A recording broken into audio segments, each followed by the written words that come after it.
en el suelo, hay un mundo imperceptible a nuestros ojos. Microorganismos como hongos y bacterias que realizan un trabajo incansable y cotidiano para mantener en equilibrio el ecosistema del suelo, para que ese suelo sea fértil para las plantas y cultivos y de esta manera podamos producir alimentos para la humanidad. Los microorganismos descomponen la materia orgánica, que se transforma en minerales que se traducen en fertilidad natural del suelo para los cultivos. Las plantas, a través de los pelos radicales, que también son muy pequeños, absorben el agua del suelo y esos minerales disponibles, y junto con los rayos del sol necesarios para el proceso de fotosíntesis, las plantas producen su propio alimento para crecer y desarrollarse. Insisto, todo esto ocurre mientras nosotros, que para estos procesos seríamos como gigantes, llevamos adelante nuestra vida cotidiana sin enterarnos que sin pausa todo eso está pasando. Estos procesos se dan en la naturaleza en una escala imperceptible a nuestros ojos, en la escala nanométrica. Para entender esa escala, comenzamos por ubicarnos en el tamaño de 1 metro.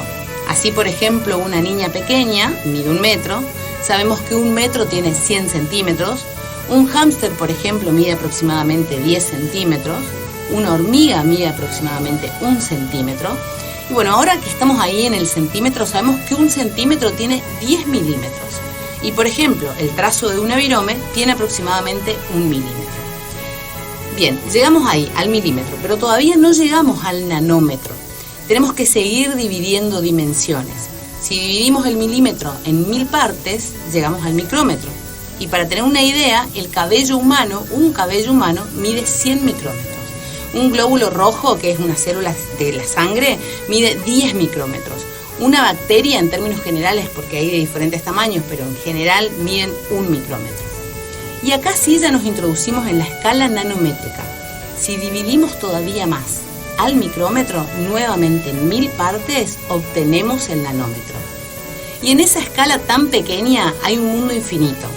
Ahí vamos a encontrar a los virus en el orden de los 100 nanómetros, la molécula de hemoglobina, que es el pigmento de la sangre, que tiene aproximadamente 10 nanómetros, la molécula de sacarosa, que es el azúcar con la que endulzamos todas las infusiones que tomamos, que es tan pequeña como 1 nanómetro, y todavía más pequeño que eso, más pequeño que 1 nanómetro, el popular y conocido átomo, que mide ni más ni menos que 0,1 nanómetro.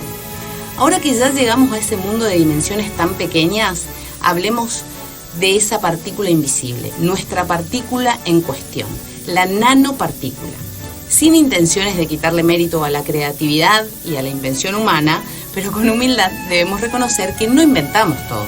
No inventamos la escala, el tamaño de las cosas. Sí las observamos, las identificamos, las diferenciamos y le ponemos nombre para comprenderlas mejor. Esta partícula invisible, la nanopartícula, no es un invento humano. Sí es cierto que hoy en día la podemos manipular, replicar en laboratorios y utilizarla para casi todo, en medicina, en tecnología y en el agro. Pero no la inventamos, ella existe en la naturaleza desde antes que seamos conscientes de su existencia. Lo cierto es que a una escala tan pequeña las cosas no ocurren como en la escala macro, que es la que podemos ver a simple vista. Varían las propiedades de la materia y el funcionamiento de los materiales. Algo que es muy particular y que parece increíble es que cambia el color de los materiales. Por ejemplo, sabemos que el oro es dorado, ¿no? Entonces una joya de oro, un anillo, por ejemplo, una cadenita. Hasta ahí estamos en la escala macro. Cuando llevamos el oro a nanopartículas, ya no se ve dorado. A un tamaño de 50 nanómetros el oro se ve verde. Y con partículas más pequeñas, a 25 nanómetros, el oro se ve rojo. Esto es porque en esa escala cambian las propiedades y la forma de reaccionar de los materiales.